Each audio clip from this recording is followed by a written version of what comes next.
Shalom tout le monde.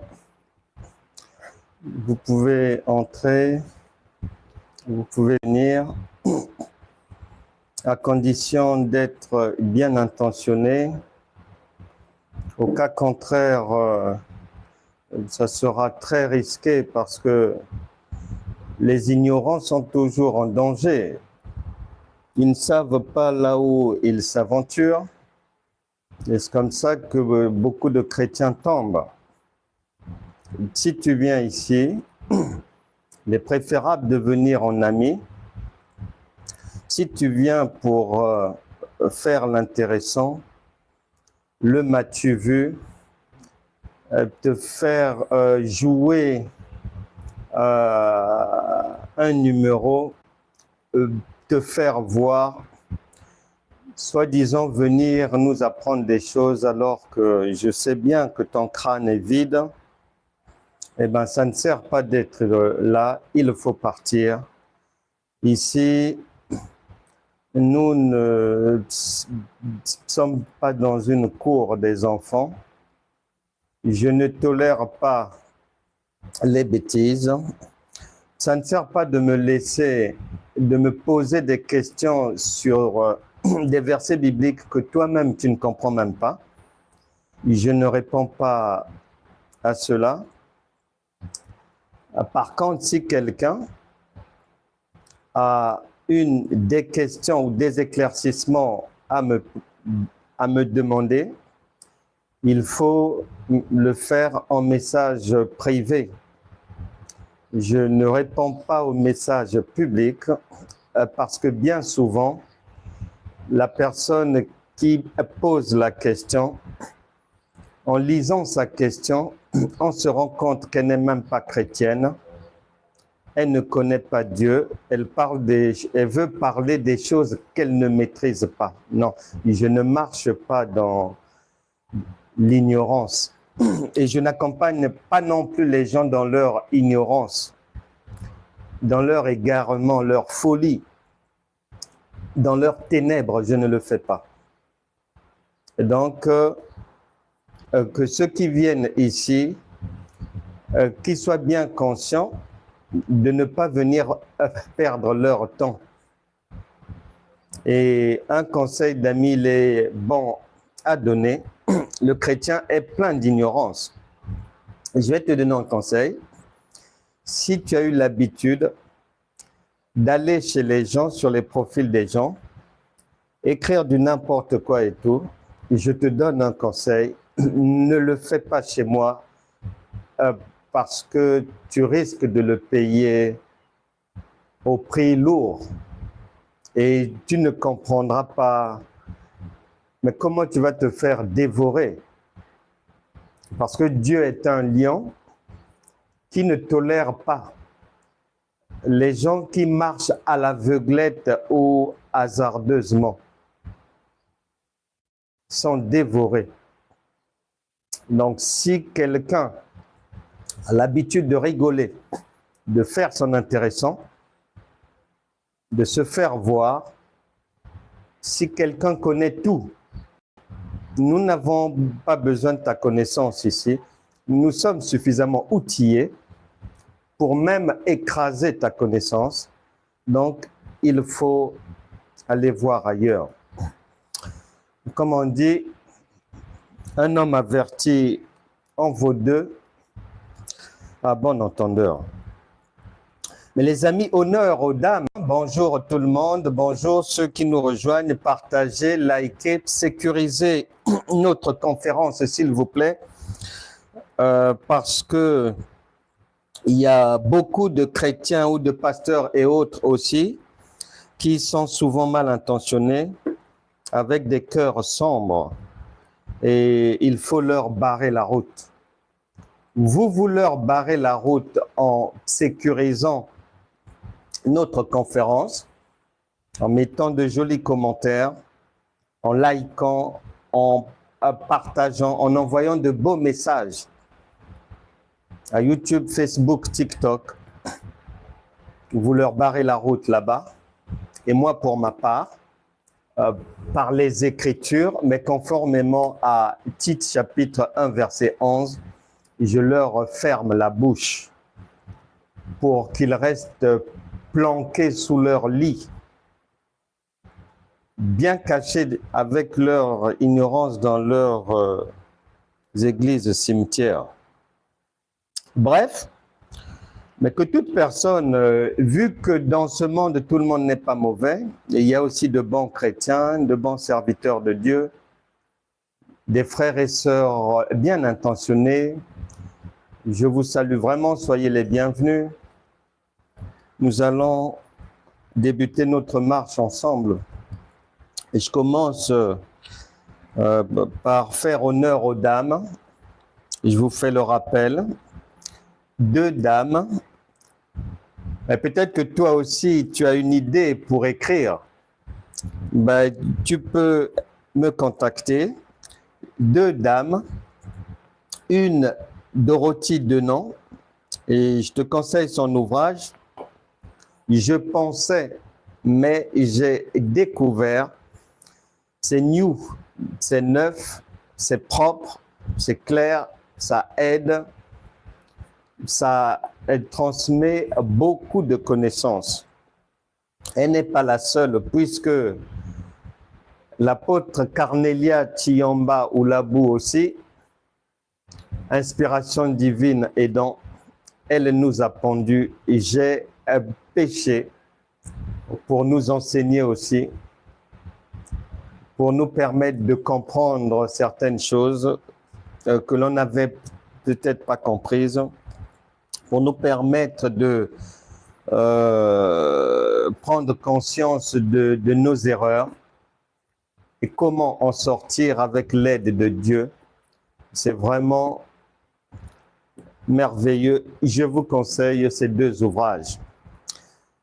Quant à mes ouvrages, on verra ça plus tard. Alors, nous commençons notre marche ici. Nous parlons de niveau 3e année, cours 510, chapitre 5, l'adoption. C'est-à-dire comprendre que veut dire, quels sont les objectifs et concrètement c'est quoi d'avoir été adopté par Dieu. C'est ce qu'il faudra comprendre dans ce chapitre 5 et c'est le premier cours. Nous parlons du sujet intitulé « Le lien de la perfection ». Le lien de la perfection. Prenons une première cartouche. 1 Jean chapitre 4, verset 1.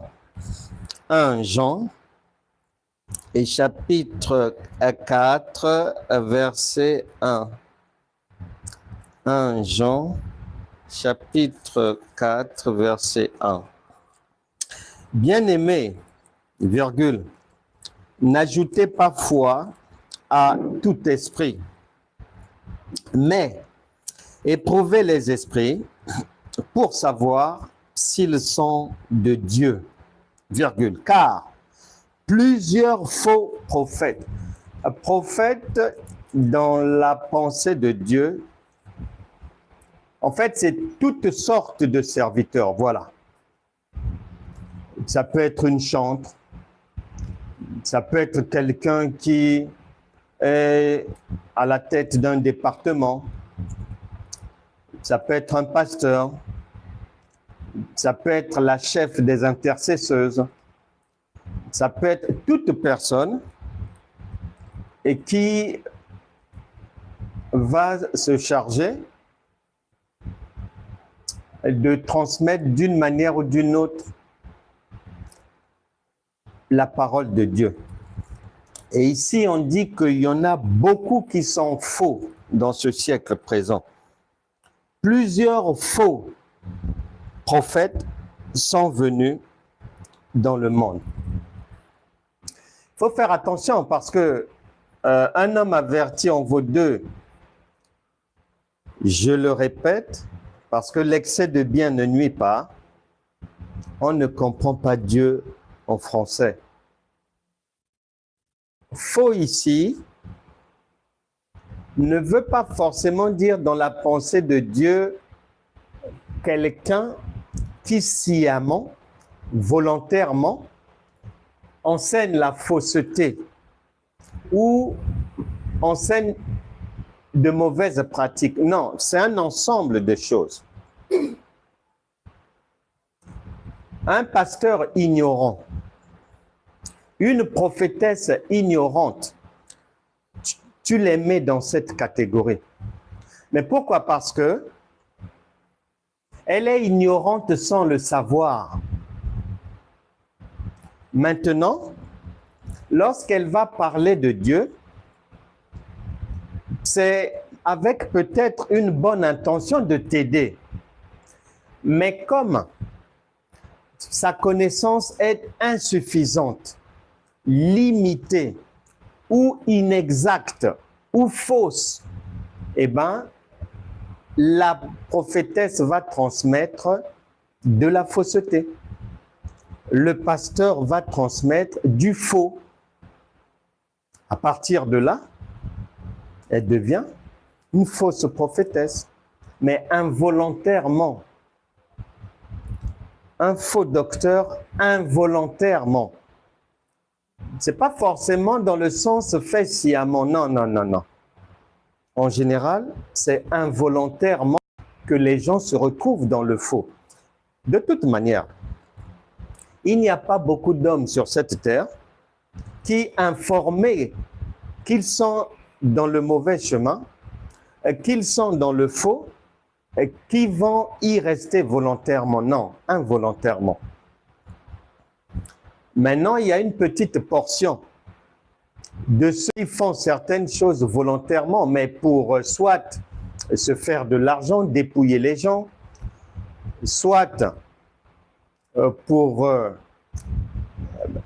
se taper des copines, ou une prophétesse qui passe en revue sentimentalement ses propres brebis, etc., etc. Donc, il faut faire attention. Faux prophète, faux docteur. La fausseté dans la pensée de Dieu englobe beaucoup de choses.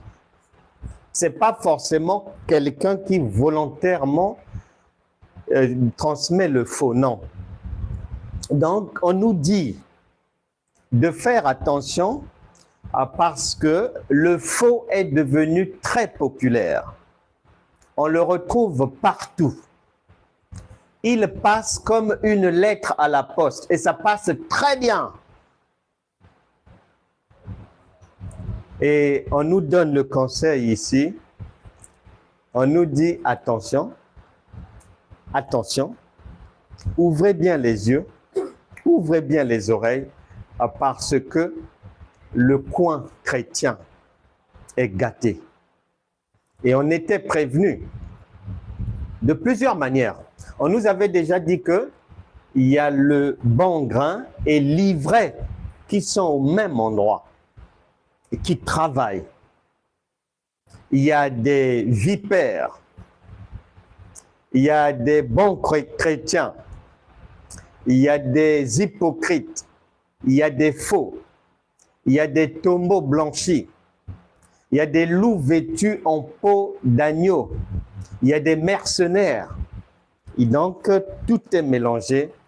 À partir de là, même dans ce monde, on dit une personne avertie en vaut deux. Mais tu dois maintenant être prudent, prudente sur ce que tu entends, sur ce qu'on te dit. Parce que la plupart, malheureusement, Jésus a dit, en Matthieu chapitre 7, versets 13 et 14, que la plupart tombent dans le piège et se retrouvent dans l'égarement, complètement perdus.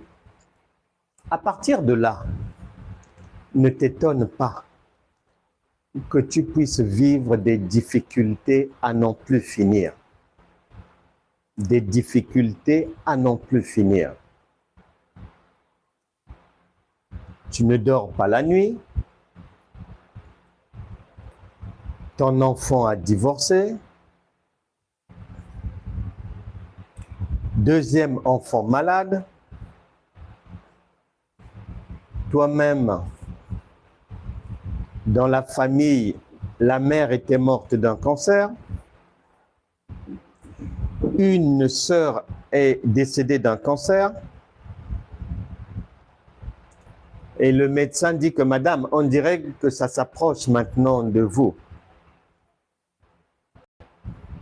Problème au travail, problème dans la famille, problèmes administratifs. Mais la volonté de Dieu, c'est que ces choses-là quittent nos vies. Et nous allons voir aujourd'hui les tuyaux, les conseils, puisque Dieu, comme une bonne mère, donne toujours de bons conseils à ses enfants. Et nous allons d'abord voir, dans un cas pratique, qu'est-ce qui fait que on se retrouve dans le faux, même involontairement. Et une fois qu'on est dans le faux, on est embourbé, enchaîné par les difficultés. Prenons une première écriture. 1 Corinthiens chapitre 3,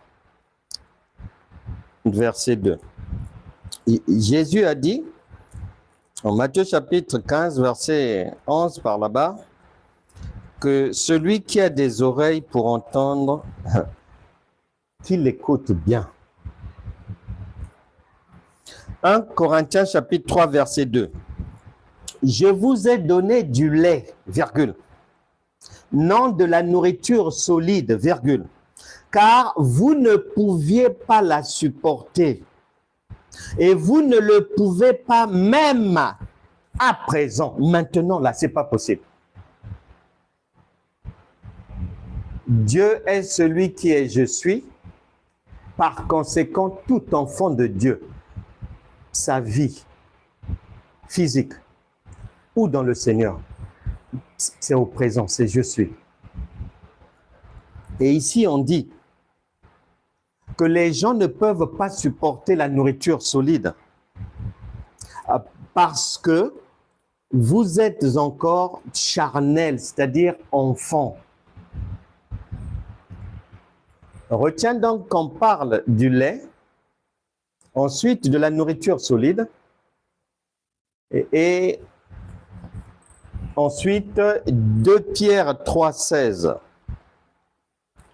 dit: c'est ce qu'il fait dans toutes les lettres où il parle de ces choses, virgule, parlant de l'apôtre Paul, dans lesquelles il y a des points difficiles à comprendre, virgule, dont les personnes, y compris les pasteurs, ignorantes et mal affermies, tordent le sens, comme celui des autres écritures, virgule, pour leur propre ruine. Pour leur propre ruine. Celui qui n'a pas l'interprétation des Écritures, ce qui veut dire qu'il ne comprend pas Dieu, ce qui veut dire qu'il va tordre les Écritures dans tous les sens. Il est dit, c'est pour sa propre mort. On ne t'a pas dit Satan, hein?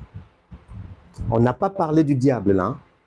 On a dit que celui qui ne comprend pas, qui s'hasarde à aller ramasser un verset biblique, virguler comme ça, baragouiner comme ça, il est en train d'aller lentement mais sûrement, lui-même, avec sa propre bouche, dans son cercueil.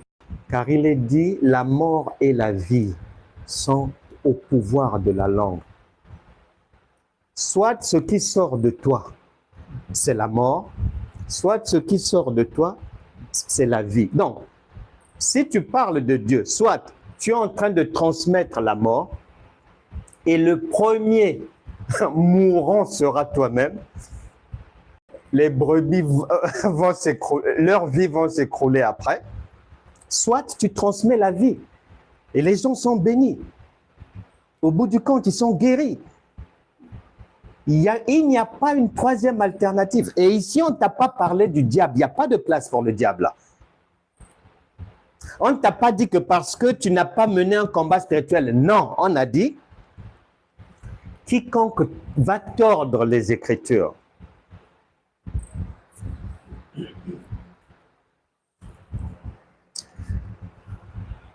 Donc, retiens, on a dit le lait, la nourriture solide, les points difficiles à comprendre. En prenant une écriture qui va te détailler ce que l'on vient de voir. Genèse chapitre 1. Genèse chapitre 1, verset 29. Et Dieu dit, donc il dit à toi et à moi, parce qu'il n'est pas un Dieu du passé. Je sais que là, il y en a beaucoup qui disent, ah, c'est Genèse, ah ouais, Dieu s'était adressé à ceux d'avant. Non, ce n'est pas ceux d'avant, c'est ceux d'aujourd'hui. Dieu n'est pas le Dieu des morts, mais des vivants. Ça, c'est pour toi et c'est pour moi. Écoute ce qu'on nous dit maintenant là. Et Dieu dit, voici, je vous donne toute herbe portant de la semence et qui est à la surface de toute la terre, virgule. Et tout arbre ayant en lui du fruit d'arbre et portant de la semence, deux points, ce sera votre nourriture. Si tu lis bien, on dit ceci. Je vous donne ceci, cela, de la semence, de la nourriture, qui va vous faire du bien une fois consommée. N'oublie pas que Paul a détaillé que cette nourriture, la Bible appelle ça enseignement. Il y a du lait, il y a la nourriture solide et il y a les points difficiles. Ici, maintenant, on vient préciser que portant de la semence, c'est-à-dire qu'il faut que la nourriture que tu vas consommer, les enseignements que tu vas écouter, suivre, puissent porter du fruit dans ta vie. C'est bien écrit là. Dieu n'a pas dit, ah, je vous donne la nourriture comme ça en l'air. Non, non, non, non. Cette nourriture-là, pour qu'elle soit bonne, pour qu'elle ne soit pas fausse ou incomplète, manquant de glucides, pas de vitamines, sans saveur, vous devez faire pour qu'il ne manque rien. Il faut des résultats. Moi, Dieu, je ne donne jamais une nourriture sans résultat. Ce n'est pas vrai. Donc, on va voir maintenant, d'une manière pratique, puisque Genèse chapitre 15, versets 5 à 6, Dieu t'explique que si tu ne vois pas les choses de tes yeux, tu ne peux pas, c'est-à-dire, tu ne peux pas comprendre le langage de Dieu. Et si tu ne peux pas comprendre le langage de Dieu, ça veut dire que obligatoirement, tu ne peux pas croire. Même si tu dis que tu crois, Dieu sait que tu mens, c'est faux. Tu perds ton temps dans les marathons de prière. Tu ne crois pas. C'est du vent tout ça. Dieu ne peut pas se tromper. S'il dit que si tu ne vois pas, tu ne peux pas croire comme Abraham, tant qu'il n'avait pas vu la parole de Dieu imagée, il ne croyait pas vraiment. C'est lorsque Dieu lui a montré les étoiles, la lune, tout ce qu'il a vu là, la Bible vient dire qu'à partir de là, il eut confiance, il crut maintenant. Mais jusqu'à aujourd'hui, c'est pareil. Maintenant, la marche chrétienne traditionnelle, il n'y a pas de tableau. Il n'y a pas de démonstration des Écritures. C'est du vent, speech, blablabla, baratin. On parle comme ça, à l'aveuglette. Il n'y a pas de preuve que quelqu'un a compris. C'est pour ça que les chrétiens souffrent. Très peu comprennent la parole de Dieu. Et peu importe leur titre, leur grade, c'est pareil, c'est blanc, bonnet, bonnet blanc. Que tu sois pasteur, docteur, chrétien, tout ça là, c'est pareil. Regarde maintenant. Ça, 1 Corinthiens 3,2, plus 2 Pierre 3,16, plus Genèse 1, 29, je vais te montrer les images de ce que ça veut dire concrètement, de manière à ce que tu puisses comprendre facilement et croire. Nous passons au cas pratique. Alors, je sors mes éléments de démonstration du labo, de ma cuisine, voilà. Voilà.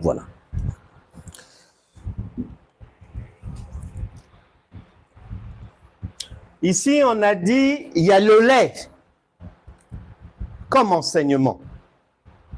1 Corinthiens chapitre 3, verset 2. Et effectivement, nous retrouvons un monsieur à gauche, un enfant à droite. Les deux, ils consomment le lait. Ok, c'est bon. Maintenant, on parle de nourriture solide. Celui qui est à droite là, habituellement, peut-être l'église dans laquelle il est, peut-être lui-même dans ses voies de recherche et de compréhension des Écritures, il ne consomme que le lait, la nourriture des enfants. Il ne consomme que le lait. À gauche, il y a quelqu'un. Il a bien sûr le lait. Il consomme des légumes. Son alimentation est équilibrée. Il reçoit de bons enseignements. Il a eu les enseignements sur l'éternité, son origine. Il connaît la différence qu'il y a entre Moïse et Jésus. Il sait faire le distinguo entre les œuvres de la loi et les œuvres de la foi de Jésus. Il connaît son héritage. Il est informé de son testament. Il est bien nourri. Là, c'est-à-dire c'est bien préparé, c'est du temps. Il est bien nourri. Il y a de la sardine. Bien nourri. Il mange bien. Il a même du jus. Il a tout ce qu'il faut. Il a un bon pain. Maintenant, tout ceci, les enseignements qu'il reçoit, le lait, nourriture solide, parce que ça, faut avoir des dents hein, pour manger. Il faut avoir des dents, nourriture solide et point difficile à comprendre. Il mange même la viande braisée, les entrecôtes et tout. Il mange. Bien sûr, il a toujours son pain d'accompagnement, un féculent. Et ce qui fait qu'il grandit normalement. Il est chrétien. Il respecte ce que Dieu a donné comme conseil de nutrition, les enseignements qui respectent ce que le Père a dit, la trajectoire de croissance en allant des choses liquides, simples, aux choses plus coriaces, plus solides. Ça lui permet de grandir. Maintenant, celui-ci, comme l'église dans laquelle il est, le pasteur ou la prophétesse ne connaît que le lait ou le sable, eh bien, il ne peut pas grandir. Il ne peut pas grandir. Il reste enfant. Et ce qui veut dire, 1 Corinthiens chapitre 11, versets 27 à 30, conclusion, lui, le pain, mais qu'il mange, les enseignements, il a les explications qu'il faut, l'interprétation, c'est le pain de vie. Ici, là, il est indignement chrétien, indignement croyant. Indignement. Soit il est nourri par de faux enseignements, soit ce sont les choses des enfants, soit il ne comprend pas et il mange ce que Psaume 127, versets 1 à 2, appelle, il mange le pain de douleur. Il souffre comme ça. Ça fait 15 ans qu'il est enfant. Problème par-ci. Il souffre du diabète. Son enfant aussi est malade. Il avait fait un accident. On l'a même amputé une jambe. Ses enfants ont divorcé. La vie, ça ne va pas. Parce que ce qu'il consomme, la nourriture, les enseignements, ne peuvent pas lui permettre de grandir comme l'autre qui a une alimentation, des enseignements bien pointus, bien équilibrés. Donc, ainsi, tu as ici le tableau de la réalité dite chrétienne. Deutéronome chapitre 30, versets 15 et 19. Je mets devant toi deux alternatives. Soit tu vas choisir le bon chemin, ou soit le mauvais chemin. Soit des vrais enseignements qui avancent, ou soit ce qui n'est pas enseignement, mais qui te fait avancer vers des difficultés. Soit c'est là, ou soit vous êtes ici. Il n'y a pas une troisième voie, et c'est ainsi pour tout croyant. Bien-aimé, pour éviter de rester ici, d'avoir une vie de douleur, de manger le pain de douleur. Parce que si tu restes ici, la sanction est donnée dans 1 Corinthiens chapitre 11, verset 30. Tu auras des infirmités, maladies, et la mort risque de t'emporter en restant à consommer du lait. Un enfant ne peut pas grandir avec le lait, et s'il continue à ne prendre que du lait, eh ben, il se retrouve à l'hôpital. Il ne peut pas être à l'école comme les autres et grandir normalement. Non. Ainsi sont beaucoup de chrétiens malheureusement, et c'est ce que l'Écriture nous explique.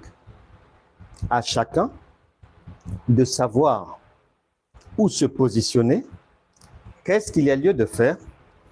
Et moi, mon rôle, c'est de mettre en lumière la parole de Dieu, qui est un voile que tout le monde ne peut pas comprendre, qui est caché, qui est une parabole qu'il faut interpréter. Nous avons débuté l'interprétation imagée. Nous allons maintenant aller voir.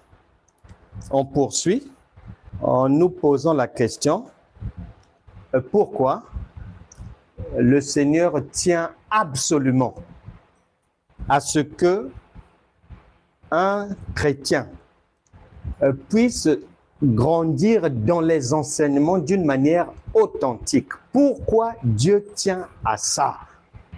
Un enfant, ses parents tiennent à ce qu'il soit bien enseigné à l'école. Il faut que sa maîtresse mette le paquet. Et quand il va avancer, il faut que les encadrants, les enseignants mettent le paquet. Ils tiennent à ça. Et bien, la Bible déclare, la nature elle-même ne vous enseigne-t-elle pas?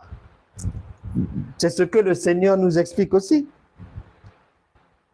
Pour notre propre bien, pour notre futur, pour notre présent, pour la fin des difficultés dans la vie, le conseil nous est donné, vaut mieux manger une nourriture équilibrée. Une nourriture qui va du liquide au solide, et de plus en plus solide. Pourquoi? Parce que Dieu a toujours des objectifs. Éphésiens chapitre 4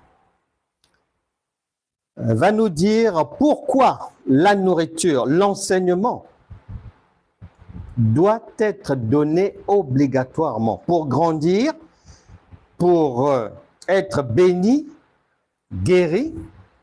Dieu n'a pas prévu un autre canevas, un autre canal que l'enseignement. Il n'a pas dit que ça sera par la prière. Il n'a pas dit que ça sera par le jeûne. Il n'a pas dit que ça sera par l'argent. Non. Ni par la construction, soi-disant, d'autels, de sacrifices, de ceci, cela, ni par les larmes. Non, non, non, non. Éphésiens chapitre 4. Il a dit, le cheminement à suivre pour bien grandir et jouir de son héritage. Éphésiens chapitre 4, verset 11 d'abord. Il est dit ceci. Et il a donné les uns comme apôtres, les autres comme prophètes, évangélistes, pasteurs, docteurs. Maintenant, on te dit, pour faire quoi? Pour le perfectionnement des saints, en vue de l'œuvre du ministère et de l'édification du corps de Christ. Pour le perfectionnement, c'est-à-dire c'est un enseignement qui doit te rendre parfait. Perfectionnement, c'est rendre parfait. Prends ton dictionnaire ou va sur Google. Parfait. Et après, tu cherches perfectionnement. Tu comprendras ce que le Saint-Esprit nous indique comme panneau à suivre. C'est-à-dire, il y a des serviteurs qui vont être envoyés, mais ces serviteurs-là doivent vous donner une nourriture qui doit vous conduire à la perfection. Toute nourriture qui ne conduit pas à la perfection, crache dessus, mets à la poubelle, refuse ça. Parce que tu vas naviguer à contre-courant. Ensuite, des enseignements en vue d'aller vers la perfection. On n'a pas dit pour rester, ah oui, nous les pauvres petits pécheurs. Non, on a dit d'aller vers la perfection.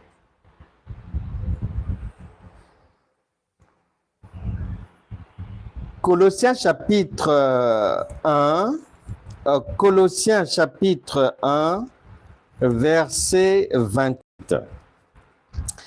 L'Écriture va faire un rappel. C'est-à-dire, c'est une parole synonyme d'Éphésiens chapitre 4, versets 11 et 12. Il est dit, Colossiens 1, 28, c'est lui que nous annonçons, Donc, que j'enseigne, exhortant tout homme, instruisant tout homme en toute sagesse. Tu entends? En général, dans les milieux chrétiens, quand on parle de Dieu ou quand on fait des activités dites chrétiennes, il n'y a pas de sagesse. Ici, on a dit, c'est une obligation, il faut de la sagesse. Afin de présenter à Dieu tout homme devenu parfait en Christ. C'est clair. Notre job, c'est de t'enseigner en vue de ta perfection. Je n'ai pas un autre objectif que de faire de toi un être parfait au moyen d'un lavement par la parole. Il n'y a pas d'autres objectifs. On ne m'a pas dit que ça consiste à t'apprendre à jeûner. Non, on n'a pas dit ça ici. On n'a pas dit que mon rôle, c'est d'apprendre à prier. Non. À chanter. Non. Mais même quand on dit chanter, je parle de chanter des hommes. Hein? Parce que chanter de Dieu, c'est la prédication de la parole de la foi, c'est l'enseignement. Un prédicateur, c'est un chanteur. Et la chanson, c'est la bonne nouvelle. Ce n'est pas vos chansons de la rue. Hein? Ce n'est pas vos chansons des concerts où on n'y comprend rien. Là où on parle de Dieu, mais il n'est pas là. Où on chante Dieu, pensant que c'est ce qu'il demande de faire. Alors que non, ce qu'il demande de faire, c'est d'abord ça.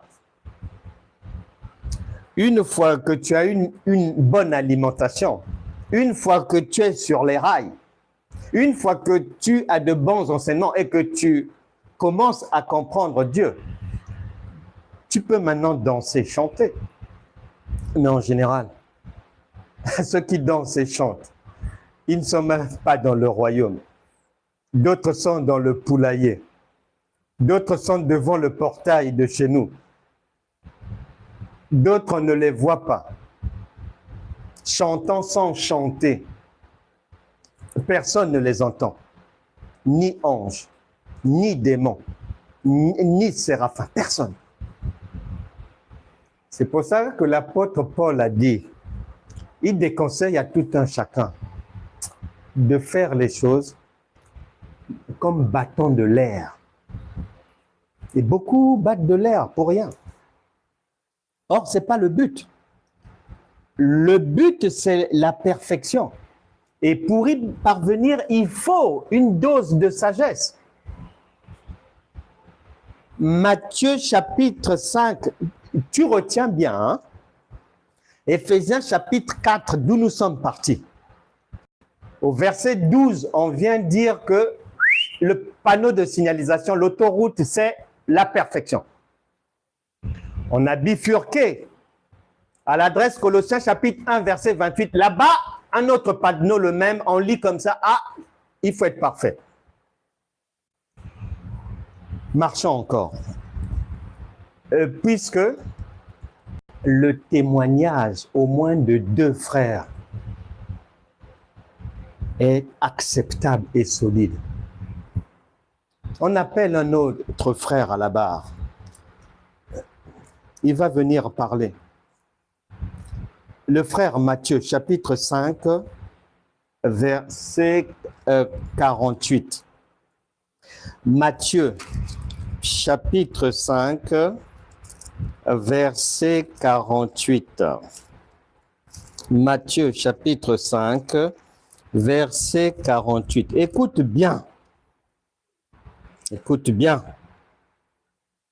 Verset 48. Soyez donc parfaits, virgule, comme votre Père céleste est parfait. Tu entends? Ça fait la 3e fois. On fait le rappel que la direction que vous devez suivre, c'est pas pour aller se perdre avec les drapeaux tournés ou bien nuit chrétienne de pyjama rose, pyjama... Non! On dit que l'objectif, c'est d'abord atteindre la perfection. Le reste, on verra après. On pourra danser, chanter lorsqu'on aura atteint l'objectif. Et ici, on fait le rappel que vous, là, est-ce que vous savez que ce que vous êtes en train de faire là, les routes que vous prenez là, doivent vous mener à la perfection, hein? Parce que le Père vous attend dans la perfection, pas l'imperfection, dans la perfection. Galates chapitre 2, verset 20. Galates chapitre 2, verset 20. Parce que les gens, ils rentrent dans un pays, ils ne connaissent pas la signalisation, ils ne savent pas distinguer la droite de la gauche, marchant à l'aveuglette, incapables de faire le distinguo entre le lait, la nourriture solide, les points difficiles, incapables de faire le distinguo entre le lait et le miel, incapables. Mais c'est pour ça que le lion vous dévore dans sa forêt. Avec des vies accidentées, bien sûr. Galates chapitre 2, verset 20. En général, nous les chrétiens, on aime cette parole. J'ai été crucifié avec Christ. Et si je vis, virgule, ce n'est plus moi qui vis, c'est Christ qui vit en moi. Mais quand je lis cette parole, c'est cette parole qui me donne le degré du mensonge chez les chrétiens. On chante même, ce n'est plus moi qui vis, c'est lui qui vit en moi. Or, Christ est Dieu. Donc, Dieu vit en moi. On chante que lui et moi, nous sommes maintenant collés, serrés. Je suis comme lui. Il est comme moi. Nous sommes les gens de la même maison. Maintenant, Christ qui devient toi,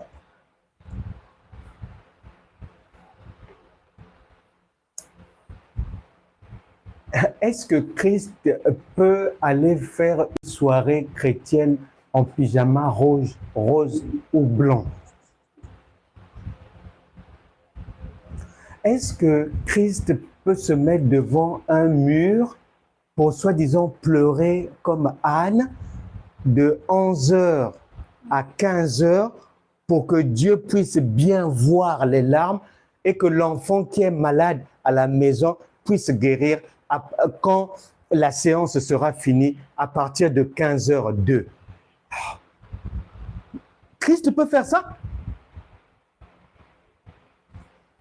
Est-ce que Christ qui est Dieu, qui est déjà en toi, peut aller, vous êtes là ensemble, lui il est Dieu, il y a un problème, est-ce qu'il peut sortir de toi, t'abandonner pour aller chercher du secours dehors, pour aller chercher un autre Jésus, alors que Jésus c'est lui? Est-ce que Christ peut faire ça? Est-ce que Christ peut?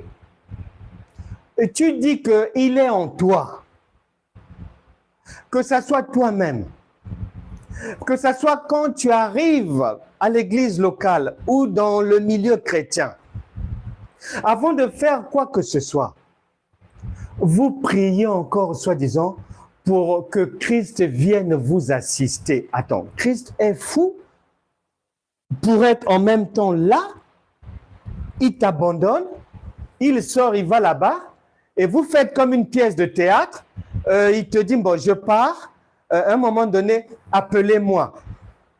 Et je vais...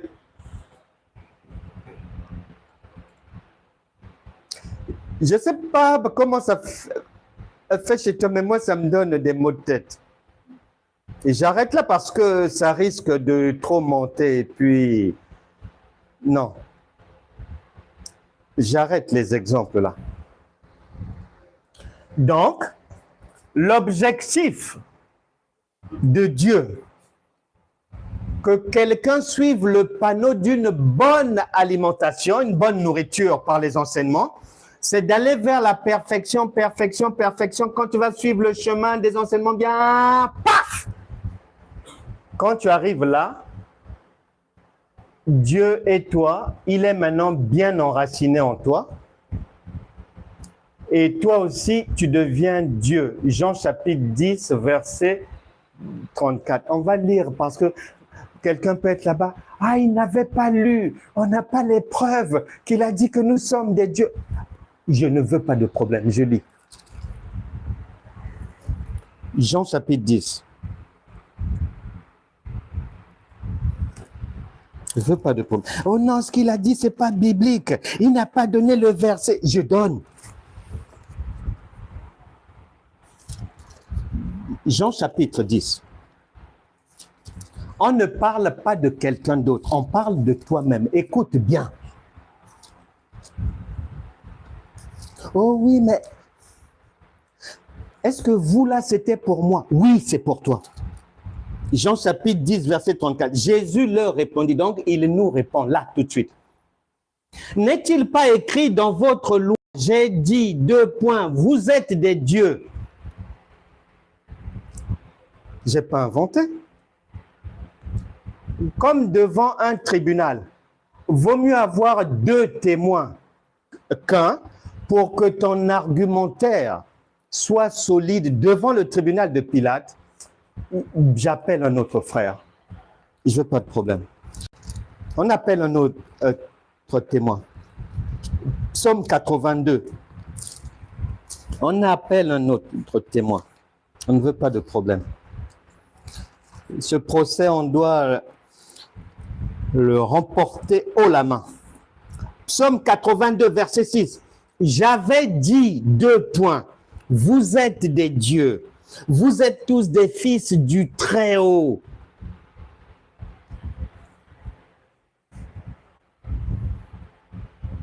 J'ai appelé 2 témoins. Là, j'avais mis Jean 10, 34. J'ai ajouté un 2e témoin.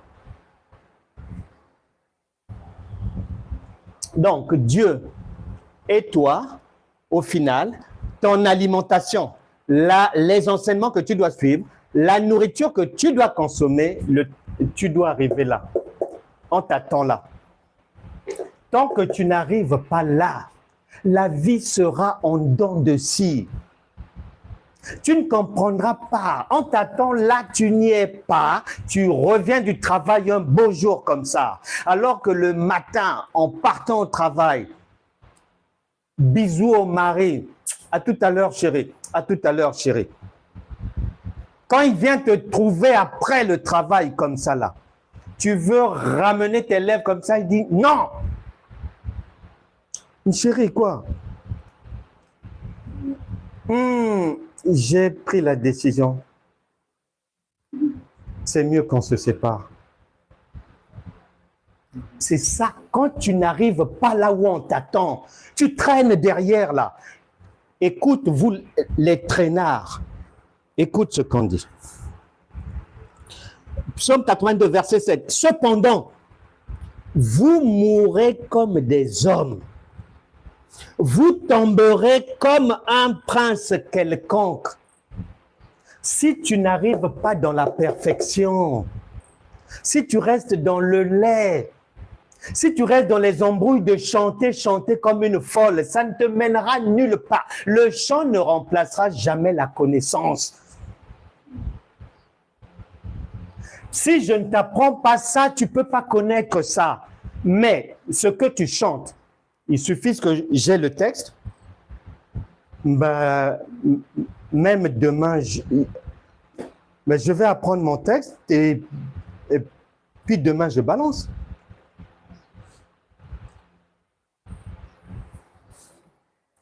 Maintenant, l'objectif, c'est la perfection, la divinité. Comment y parvenir? Comme Dieu est une bonne mère qui a laissé des panneaux de signalisation partout pour nous aider à aller jusqu'au bout de la route. Prenons le panneau de signalisation Colossiens chapitre 3 verset 14. Colossiens chapitre 3 verset 14. Il est dit: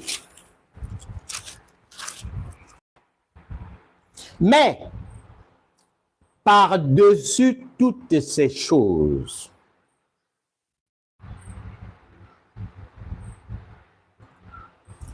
non, je reprends un peu plus haut, sinon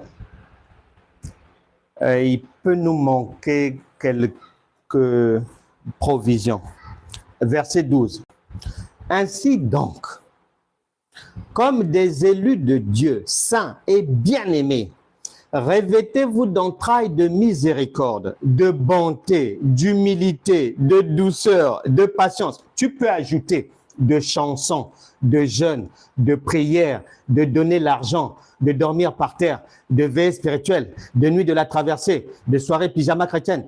Tu ajoutes. Supportez-vous les uns les autres, et si l'un a sujet de se plaindre de l'autre, pardonnez-vous réciproquement, de même que Christ vous a pardonné, pardonnez-vous aussi, point. Maintenant, écoute, on vient de dire par-dessus tout. C'est-à-dire que tu peux faire tout le tintamarre là, mais si tu n'as pas le par-dessus tout, c'est zéro. Par-dessus toutes ces choses, revêtez-vous de la charité. Les autres versions disent de l'amour, qui est le lien de la perfection. Ah, voilà. Ouf. Je transpire même, la marche est très bonne, on marche bien. On nous fait comprendre que pour arriver là où on nous attend, la perfection, il y a, c'est-à-dire une obligation. C'est-à-dire la chose number one, par-dessus tout. Il faut l'amour.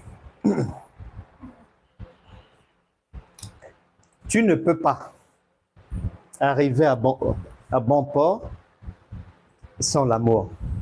Tu ne peux pas passer à l'autre bord sans l'amour. Non, tu ne peux pas. Impossible. Numéro 1, l'amour. Maintenant, parce qu'il faut bien lire les panneaux de signalisation. On ne parle pas de l'amour des hommes. On parle de l'amour sans tache, sans défaut, sans hypocrisie, sans rancune, sans regret, sans reniement. Lundi, tu dis A, mardi, tu viens dire B. Jeudi, tu dis C. Vendredi, tu dis D. On te demande, mais comment? Oh non, vous avez entendu C. En fait, j'avais dit D. Oh! Écoute bien. 1 Corinthiens chapitre 13. Ça donne beaucoup de mots de tête. J'espère que vous avez au moins de l'efferalgan là-bas. Hein? Ça donne beaucoup de mots de tête. 1 Corinthiens chapitre 13. Parlant de l'amour, il est dit ceci. L'amour de Dieu, l'amour qui peut te conduire à la perfection. L'amour ne se réjouit point de l'injustice. Est-ce que tu es juste? Parce que je connais beaucoup de chrétiens. À la maison, elle ne ment pas et elle ment au travail. Ou bien, il ment au travail, mais à la maison, il ne ment pas.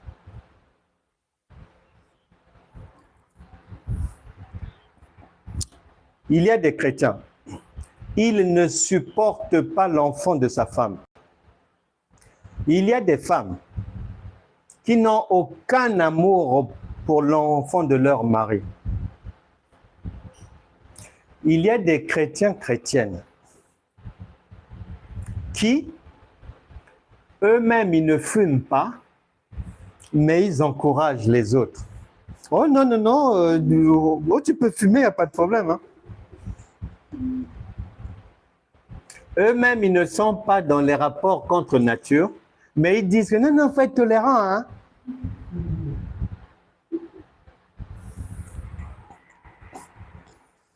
L'amour se réjouit de la vérité. Est-ce que tu vis dans la vérité? Bon, si c'est la vérité, c'est quelle vérité? Des hommes ou de Dieu? Ou une vérité que toi-même tu as fabriquée?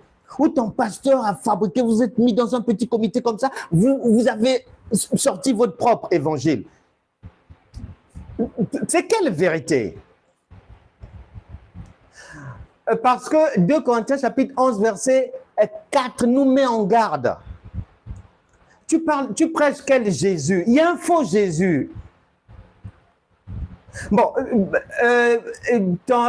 tes visions que tu as là, Dieu m'a dit, Dieu m'a montré, le Saint-Esprit m'a fait voir. Ah, le Saint-Esprit m'a montré la personne de ma famille qui est à l'origine de mes problèmes. Ah, Dieu même m'a montré en vision mon grand-père avec un couteau courant derrière moi. Ah, Dieu... Est-ce que c'est le Saint-Esprit ou est-ce que c'est l'autre esprit?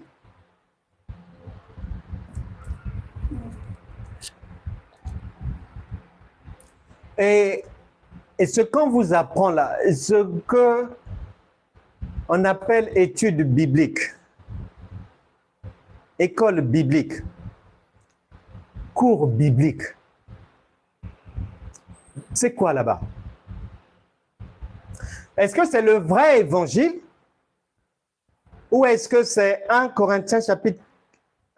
Jean chapitre 4 verset 1 ou 2 Corinthiens 11 4 un faux évangile qui ne peut pas te conduire dans ta divinité?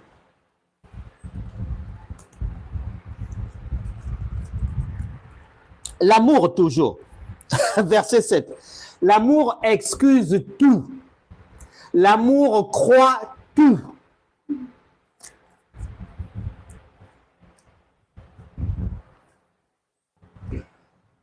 Beaucoup de chrétiens, chrétiennes, on leur dit dans leurs églises et autres, ou eux-mêmes, non.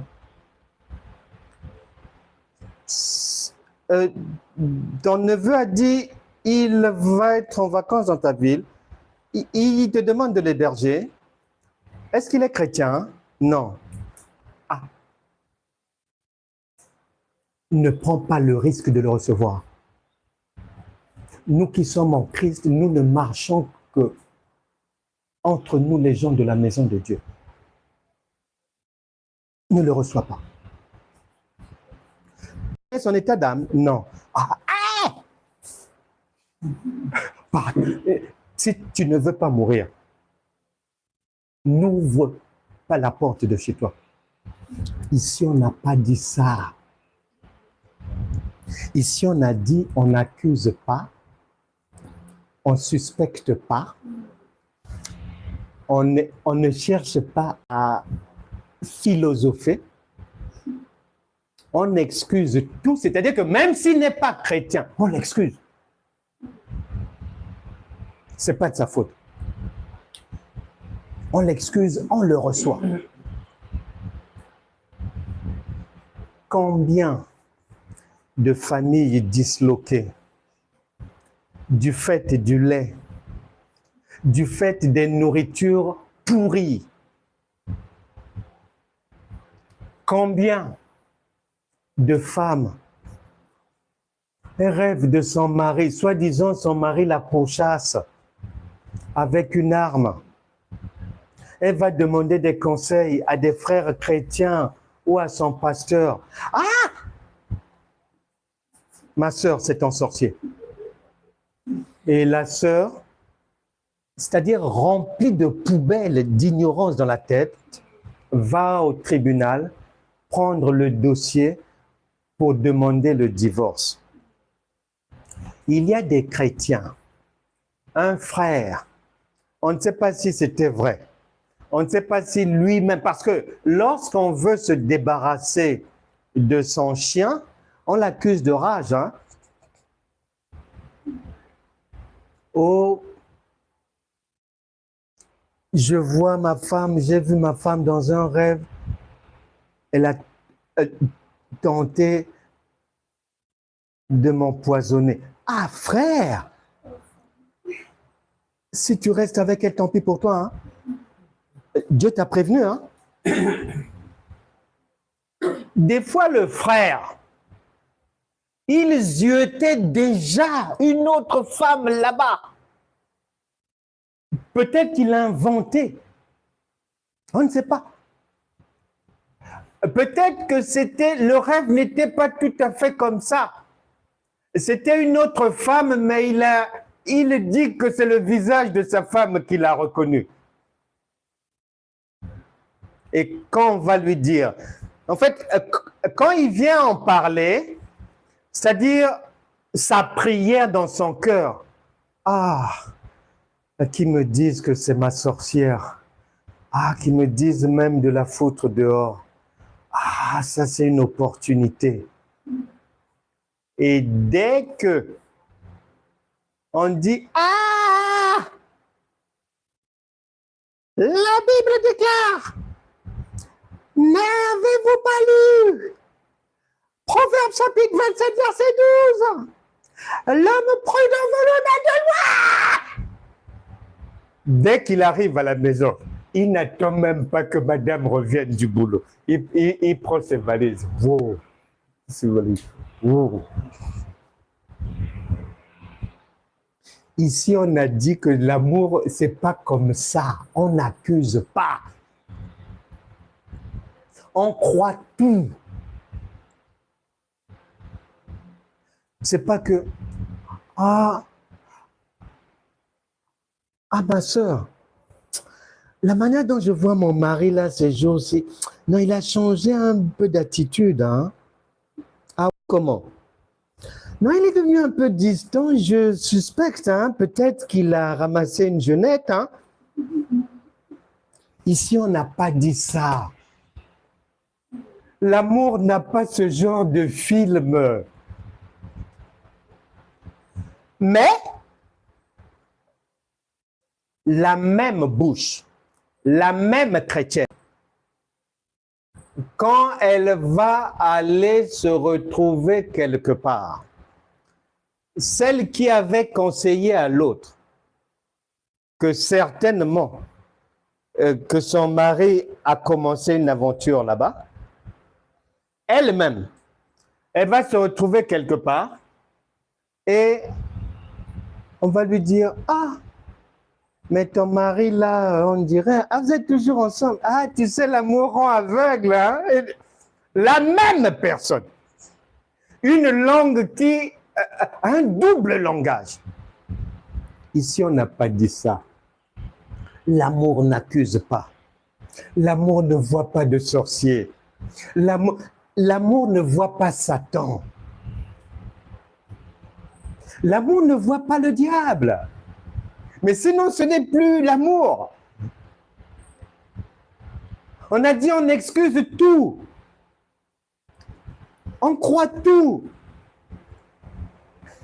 Est-ce que c'est cette qualité d'amour qu'il y a dans ton cœur? Est-ce que si une autopsie est faite maintenant de ton cœur, je crois qu'il y aura à boire et à manger. Hein? L'autopsie risque de durer même 24 heures. Hein? Tellement qu'on va sortir des choses. Hein? Chez beaucoup de gens. Ici, l'amour, on parle de l'amour parfait. Pas d'accusation, pas de sorcier. On n'accuse pas les copines. On n'accuse pas le chef.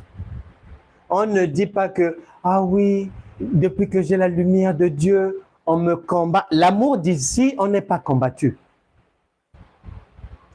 L'amour d'ici, il n'y a pas de guerre. L'amour que tu as ramassé ça où? Pour être matin, midi, soir dans le combat spirituel. Ici, il n'y a pas ça. Ici, il n'y a pas ça. 1 Jean chapitre 4, verset 16. 1 Jean 4, 16. Il est dit ceci.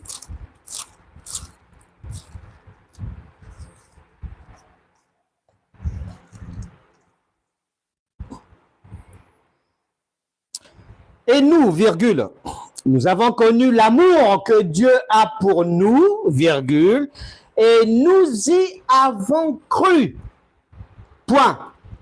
Dieu est amour, et celui qui demeure dans l'amour demeure en Dieu, et Dieu demeure en lui. Est-ce que tu es déjà passé devant cette adresse biblique? Regarde le panneau. On dit que Dieu est amour. Et on dit que celui qui a Dieu, il a l'amour.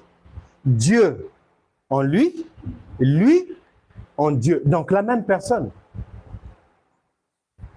Dieu est amour. Ça rejoint. N'oublie jamais les 2 commandements seulement. Moïse a donné 10. Moïse, ce n'est pas Jésus. Jésus vient tout résumer en 2. Matthieu chapitre 22. Aimer Dieu et aimer son prochain comme soi-même. Si tu dis que tu as le Saint-Esprit qui est Dieu, lui, il est amour. Si tu l'as, ben, donc toi aussi tu es amour. Et si tu es amour, Dieu n'accuse personne. Tu liras Évangile de Jean, chapitre 9, versets 1 à 3. Dieu n'accuse pas. Vous accusez le diable, vous accusez les sorciers, vous accusez la voisine, vous accusez Emmanuel Macron, vous accusez Bill Gates, vous accusez les francs-maçons, vous accusez les Illuminati, vous accusez.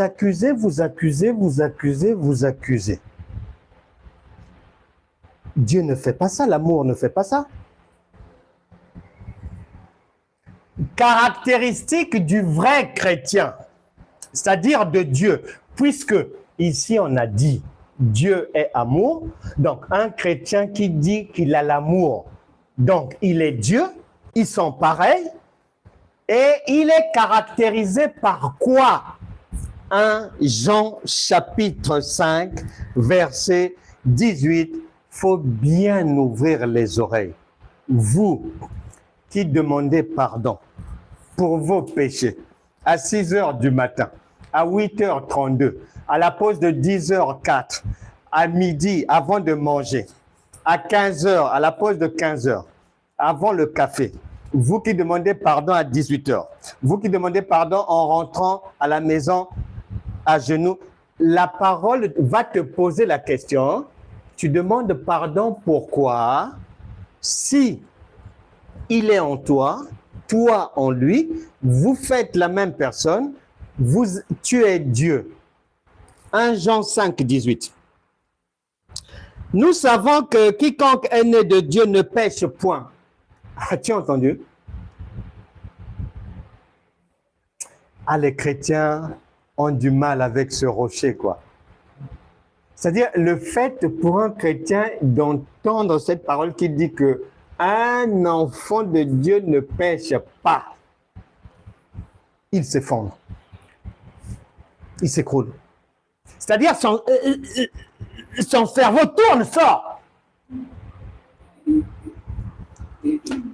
Nous savons que quiconque est né de Dieu ne pêche point, mais celui qui est né de Dieu se garde lui-même et le malin ne le touche pas. Tu reviens juste en arrière, 2 rues avant, 1 Jean 3, 9.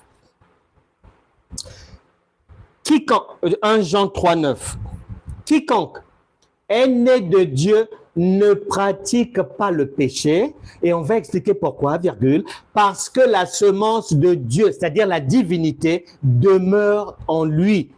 Et il ne peut pécher parce qu'il est né de Dieu.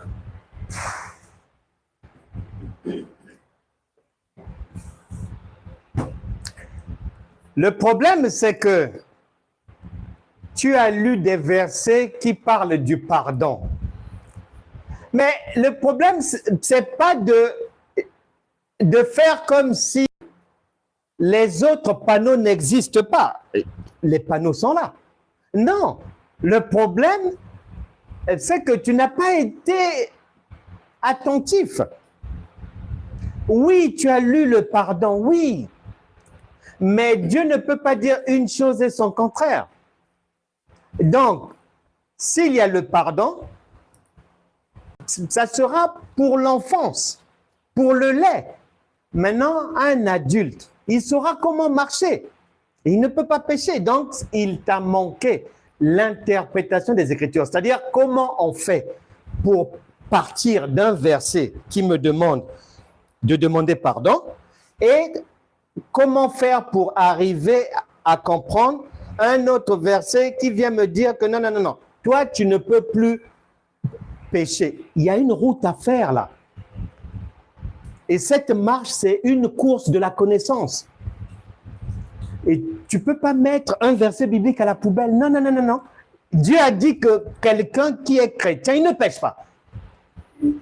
Et toi, maintenant, tu passes la vie à te repentir, à demander pardon. D'autres demandent pardon pour leurs parents. D'autres demandent, ils ajoutent le pardon pour les grands-parents. D'autres ajoutent encore pour les ancêtres des ancêtres des ancêtres. Ici, on a dit, tu es exempté de cette gymnastique en tant qu'adulte parce que, oui, ou, ah ouais, ouais, 1 Jean. Ah, merci. Heureusement qu'il y a une vigilance, hein, une gendarmerie chrétienne, c'est bien. Merci, c'est bien. Alors, donc, il n'y a pas de péché. Donc, les caractéristiques de celui qui est divin, le vrai chrétien, il ne pêche pas. En 1 Jean 5, 18 le dit. 1 Jean 3, 9 le dit. Comme devant un tribunal, vaut mieux avoir plus de témoins. On va faire rentrer le frère Paul à la barre, mais qu'il vienne, lui aussi, mais venir témoigner que la voie que nous sommes en train de suivre, c'est la bonne. 1 Corinthiens chapitre 2, verset 15. 1 Corinthiens chapitre 2, verset 15. 1 Corinthiens chapitre 2, verset 15. Il est dit ceci. Ça, c'est une adresse biblique que les chrétiens n'aiment pas s'arrêter là. Non, ça chauffe trop, ça brûle trop. L'homme spirituel, non, Dieu est bien, hein? Il sait que si on met Dieu, ah oui, ah ben, on parle de Dieu, hein, c'est pas nous, hein? Non, on a dit l'homme spirituel, c'est-à-dire l'homme divin, c'est-à-dire toi, moi, c'est-à-dire tous ceux qui habitent, Jean chapitre 10, verset 34, Psaume 82, verset 6, Galates chapitre 2, verset 20, Matthieu chapitre 5, 48, Colossiens 1, 28, Éphésiens 4, 12, Colossiens 3, 14, 1 Jean 4, 16, Matthieu 22, 37 à 40, 1 Jean 5, 18, 1 Jean 3, 9, tout ce monde-là. Leur adresse, 1 Corinthiens chapitre 2, verset 15. L'homme spirituel, au contraire. C'est-à-dire, l'homme spirituel, c'est celui qui est divin. Au contraire de celui qui ne l'est pas. Au contraire des enfants. Au contraire de ceux qui tournent en rond. Au contraire de ceux qui demandent pardon matin, midi, soir. Au contraire de ceux qui font leur repentance chaque 2h30. Il est dit, il juge de tout et il n'est lui-même jugé par personne. En fait, là, on vient redire la même chose différemment là et là. Celui qui peut juger de tout, c'est seulement un Dieu. C'est obligatoire. Et celui que l'on ne peut pas juger, c'est aussi un Dieu parce que c'est une personne qui est parfaite. Il n'y a pas d'erreur. Il n'y a pas d'erreur, ma sœur. Tu pensais avoir échoué. Non, tu n'as pas échoué. Tu pensais être passé à côté. Non, non, non, non, non, non. Ce n'est pas encore fini. Ça commencera lorsque tu arriveras. Il fallait que tu arrives à ta véritable adresse spirituelle. Maintenant, il est sans péché et juge de tout. Or, il n'y a que Dieu qui peut être sans péché et qui juge de tout. Or, si quelqu'un est sans péché et juge de tout, donc il est parfait et donc il habite aussi à Colossiens chapitre 2 verset 9 qui dit que en lui, il y a toute la divinité, tout. Je sais que pour beaucoup, c'est-à-dire le cerveau ne peut pas comprendre. On me demande de demander pardon. Et après, on me dit que je ne pêche pas. On me dit que je suis parfait.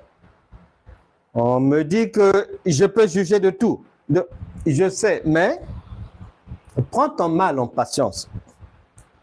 Je donnerai un enseignement par lequel tu comprendras comment on va d'une vie où on demande pardon à une vie où on n'a plus besoin de demander pardon parce qu'on est sans péché et on est parfait. Voilà. Ça demande une connaissance. Ce n'est pas des choses en l'air comme ça, non. Donc, Dieu voulant, mais je l'enseignerai. Mais pour aujourd'hui, nous sommes sur une autoroute qui est en train de nous emmener quelque part.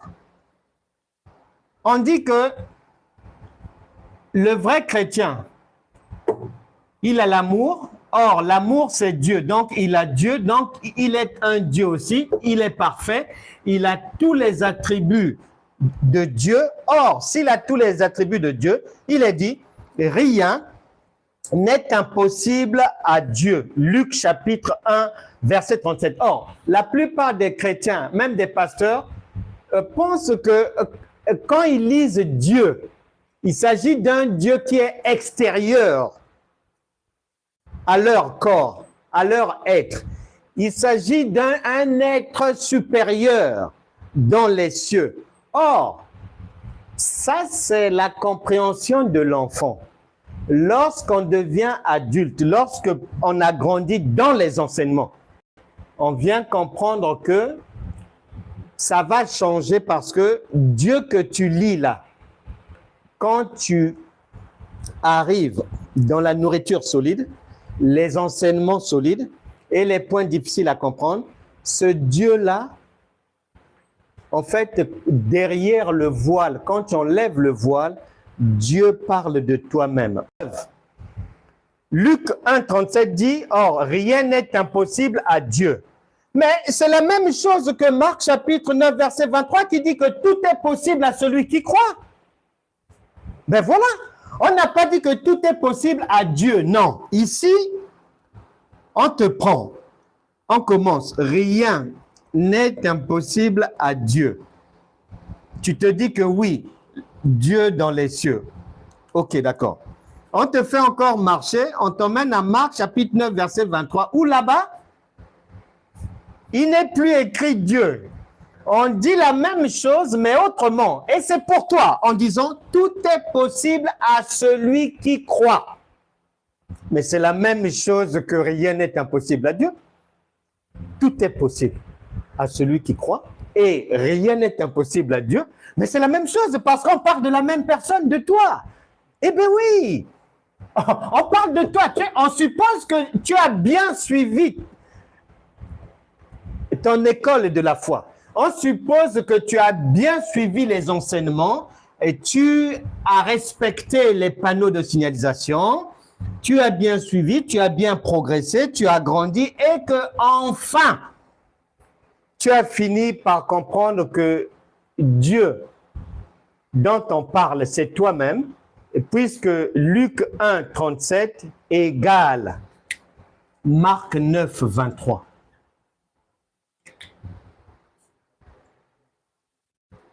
En conclusion, quand il y a l'absence de ça, on parvient à la perfection. Perfection veut dire Dieu, la divinité, c'est la divinité. Parce que celui qui est parfait, c'est un Dieu. Pour arriver là, obligatoirement, c'est par le lien de l'amour. Colossiens 3,14. Or, il est dit que Dieu est amour.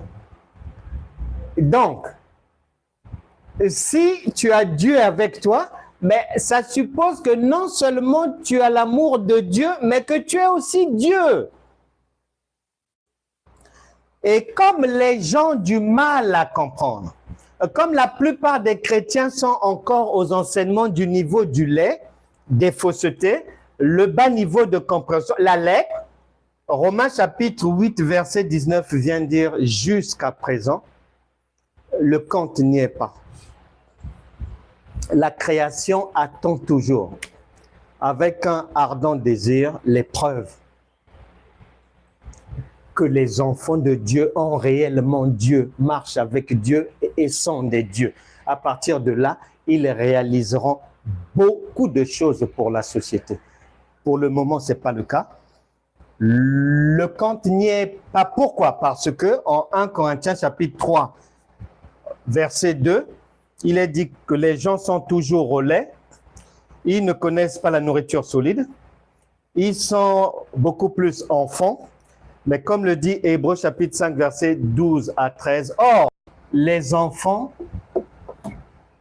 en restant à consommer uniquement du lait ou bien du sable, ils souffriront de malnutrition. Beaucoup de chrétiens, les vies n'avancent pas parce que spirituellement, ils souffrent de la malnutrition. Défaut d'enseignement authentique. Défaut d'enseignement pouvant les conduire à l'âge adulte. Ésaïe chapitre 8, l'adulte, lui, il marche selon et il a compris. Ésaïe chapitre 8, verset 23, qui dit que les ténèbres ne régneront pas toujours. Or, la plupart des chrétiens et des pasteurs comprennent cette écriture littéralement en français de France. Or, sachant que Dieu n'est pas français de France, ce qui veut dire qu'en réalité, comme ils n'ont pas l'interprétation, ils ne peuvent pas comprendre. Ésaïe chapitre 8, verset 23, les ténèbres ne régneront pas à toujours. Ça a le sens dans la pensée de Dieu. Je commence enfant de Dieu. J'ai appris, j'ai lu les versets où le diable peut me chercher. Il rôde comme un lion, mais rugissant. Je dois me battre ceci, cela. C'est-à-dire, je marche dans toutes les routes où il y a des ténèbres. C'est là où les chrétiens sont. Oh, je dois porter ma croix. Oh, comme il a souffert, nous aussi on doit souffrir. Ah, il avait dit qu'on aura des tribulations dans ce monde, ceci. Mais ici, on a dit que ça ne sera pas tout le temps comme ça.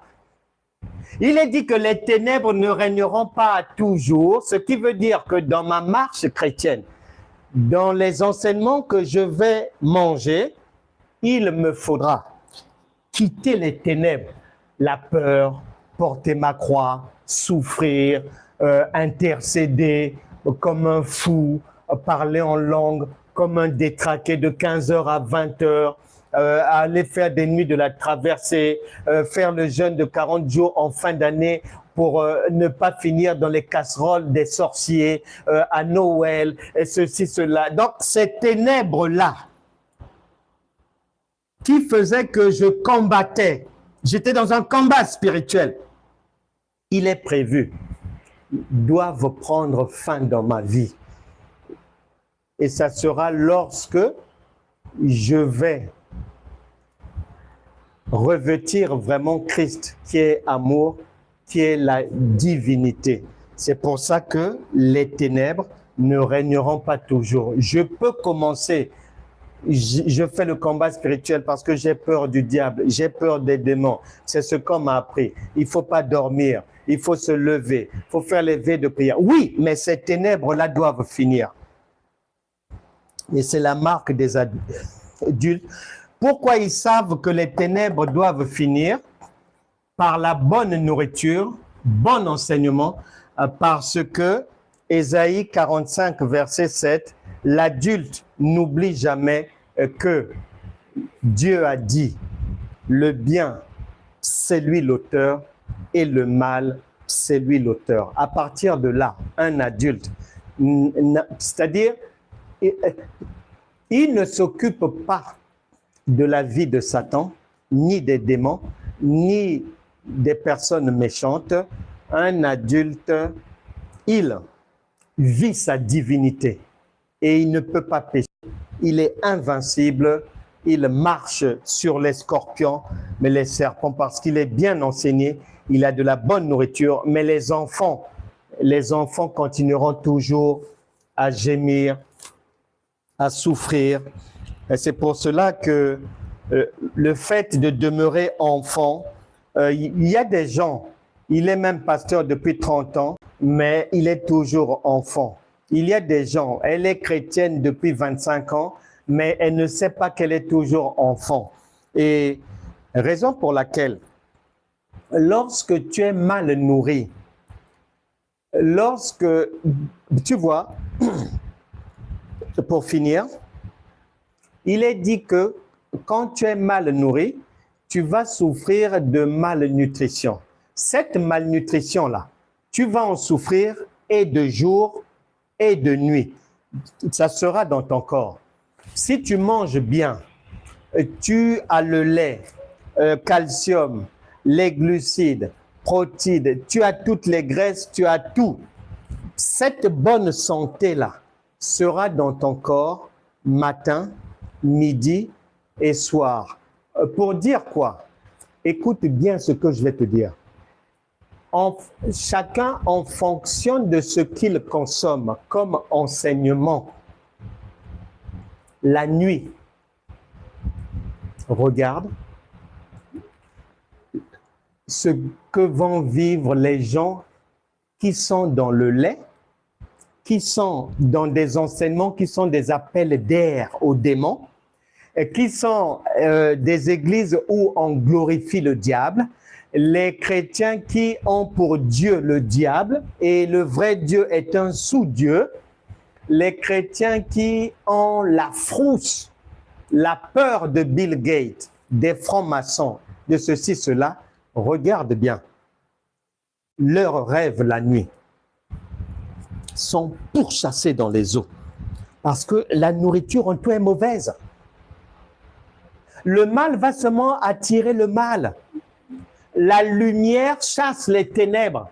Les ténèbres appellent les ténèbres. Donc, tous ceux qui sont pourchassés dans les rêves, oh les chiens me pourchassent, oh mes gosses, ceci, cela, c'est parce que dans ton corps, il y a les ténèbres, des enseignements ténébreux.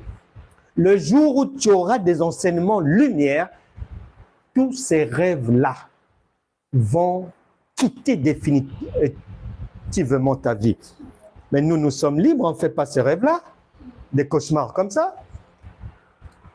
Il y a des gens pourchassés dans des forêts, dans leurs rêves. Ils sont enchaînés, pourchassés dans les rivières. D'autres se rêvent toujours dans des cimetières. D'autres, ils perdent toujours quelque chose. Un sac à main, leur voiture, leurs vêtements, on leur pique toujours. D'autres rêvent des accidents. D'autres sont victimes d'armes à feu. Dans le rêve, on leur tire dessus. Des injections, on les poignarde et tout. Tout ça là, ce sont les conséquences d'une nourriture impropre à la consommation. Dieu ne peut pas se contredire. Il a déjà dit le bien et le mal. Le chef, c'est lui. Si ce qui est en toi est bien, les ténèbres ne peuvent pas aller te visiter. C'est si ce qui est en toi est mal, c'est là où les ténèbres ont le droit d'entrer dans ta maison, c'est-à-dire ton corps, dans tes rêves, saccager, piller, te voler. Il y en a qui rêvent qui sont des endroits, qui sont dans des endroits de consécration démoniaque. D'autres rêvent qui sont toujours là où ils habitaient il y a 20 ans, il y a 15 ans, quand ils étaient enfants. Tout ça là, ce sont les conséquences des mauvais enseignements, des faux enseignements, d'une nourriture dégueulasse, impropre à la consommation. Il y a des conséquences. Et l'ignorance fait que, on accuse Satan, ma famille me combat, je suis pourchassé parce que j'ai la lumière de Dieu. Non, tu es dans les ténèbres de l'ignorance. Et tu arrêtes ça aujourd'hui. D'autres seraient venus, normal, tu n'as rien. Aucune connaissance, vide. Chanter ne veut pas dire que tu es revêtu de Christ. Non! Mais sinon, chaque semaine, les démons n'allaient pas venir t'étrangler dans les rêves. D'autres se rêvent souvent avec les morts. D'autres sont victimes de rapports sexuels imposés, de mariages forcés, etc., etc. J'ai écouté une chrétienne un jour. Une chrétienne. Tout le temps à l'église. Tous les programmes de jeunes, programmes des mamans, programmes d'intercession. 20 ans de mariage. Dans les 20 ans de mariage, les rapports sexuels et l'entente convenable a eu lieu durant les 2 premiers mois de leur mariage. Donc, si on y va par supposition, 2 mois, c'est 60 jours. Bon, par exemple, on coupe la poire en 2. Ils ont eu peut-être 30 rapports sexuels les 2 premiers mois. Ensuite, elle dira, les 19 autres années qui ont suivi, s'il y a eu un rapport, c'est 1 fois par an. Donc, on prend 30 plus 19, ça fait 30 plus 19, ça fait pas 50 ça. Hein? Ouais, ça fait pas 50, 49. Donc, en 20 ans de mariage, 49 rapports sexuels. Prends maintenant 20 ans, tu conjugues ça en nombre de jours et tu divises par 49. Tu comprendras que c'est le célibat, la solitude dans le mariage. Les gens souffrent de ça. Du fait des mauvaises nourritures, des nourritures impropres à la consommation. Bien aimé, il est dit un homme averti en vaut 2. Les Écritures nous mettent suffisamment en garde contre les faux enseignements, le faux Jésus, faux esprit, faux évangile, faux apôtres. Contre l'ivraie, on est suffisamment averti. Il y a les conséquences. Amos chapitre 3, verset 3 à 4. Il y a les conséquences. 1 Corinthiens chapitre 11, verset 27 à 30. Chez le prophète Osée, là-bas aussi, les conséquences sont prévues partout. À partir d'aujourd'hui. tu prends tes responsabilités. Jean chapitre 1, verset 12. À tous ceux qui l'ont reçu, la parole, et qui ont cru, c'est-à-dire la nourriture d'aujourd'hui, ce repas qui vient d'être servi, cette parole, à tous ceux qui l'ont reçu, c'est-à-dire qui ont écouté, qui ont compris, qui en ont gardé la connaissance qu'il faut, et par conséquent, qui ont cru en leur divinité, qui ont cru que l'objectif d'une marche chrétienne, c'est pas être un rat d'église, c'est pas être un cafard, c'est pas être en fuite permanente pourchassé par Satan et ses diables, ses démons. Non, l'objectif, c'est que tu suives le panneau d'indication par les enseignements qu'il faut pour aller vers la perfection, c'est-à-dire ta divinité. C'est là où Dieu t'attend. C'est à partir de là que tu vas vraiment revêtir ce qu'on appelle Christ. Si tu as cru en cette parole, que toute maladie dans ton corps te quitte maintenant même. Je chasse le diabète, la tension, l'hypoglycémie, la presbytie, myopie, les glaucomes. Vous partez, insuffisance pulmonaire, douleur vertébrale, sciatique, lumbago, douleur dentaire, céphalée, expliqué à la tête. Vous partez, présence des serpents dans les corps. Vous partez, fibrome, stop, myome, stop, kyste, stop, présence anormale, frigidité, vous partez, dégoût de l'autre sans raison, vous partez, tout mauvais esprit qui vous induit en erreur dans les pensées, dans les faits, dans les gestes, dans les paroles, dans les enseignements à écouter, que tout esprit de l'erreur vous quitte à partir d'aujourd'hui. Soyez délivrés, libérés. Que toute dette dans votre vie disparaisse à partir d'aujourd'hui. Que toute malédiction sur la vie d'une personne ici soit annulée aujourd'hui même. Que le bien soit désormais ton partage, de jour comme de nuit. Sois libre à partir de maintenant et manifeste réellement ta divinité. Arrête de vivre comme un esclave maintenant.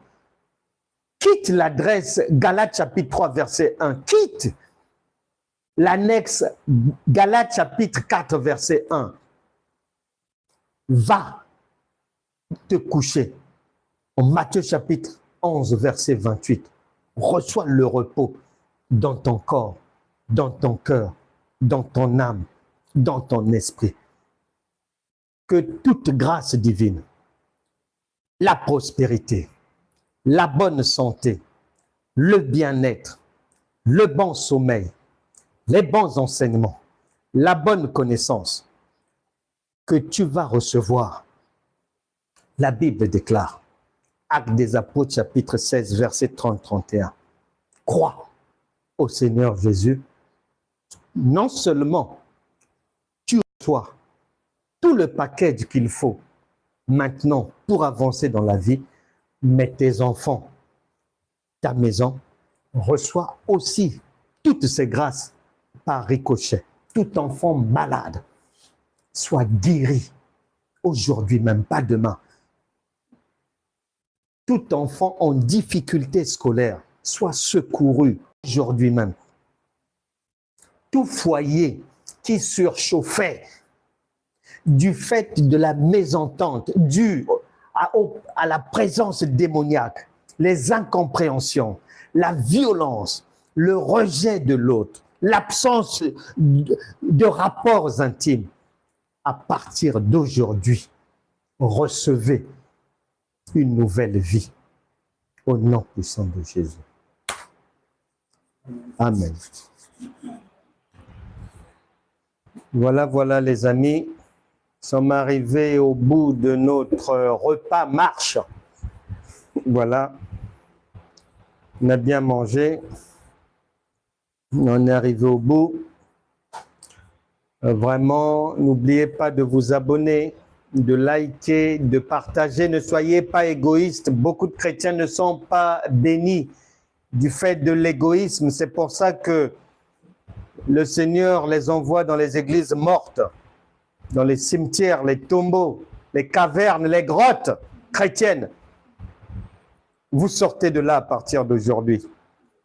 Ne soyez plus égoïstes. Celui qui a l'amour n'est pas égoïste. Partagez, likez. Vous pouvez vous abonner sur YouTube, Franck Cana, École de la foi, mais révélée. Continuez à suivre les enseignements. Il faut se cultiver aussi. Vous pouvez vous procurer, vous m'envoyez un message, La Vie Nouvelle. Le chrétien égal étranger et voyageur destiné à ne pas souffrir.